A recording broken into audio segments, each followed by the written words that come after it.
हज़रत अली ने फरमाया, हमेशा अखलाक से बात करो, क्योंकि इंसान पर सबसे ज़्यादा मुसीबत उसकी ज़बान की वजह से ही आते हैं।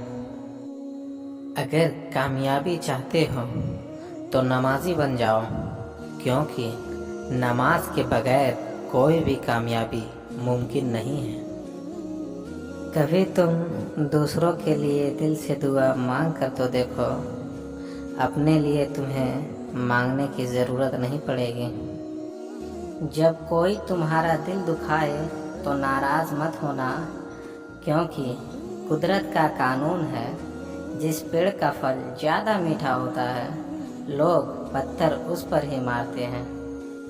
इसके अहले बैत कज़ा कर रहे हैं लोग, ना जाने किस बात की नमाज अदा कर रहे हैं लोग।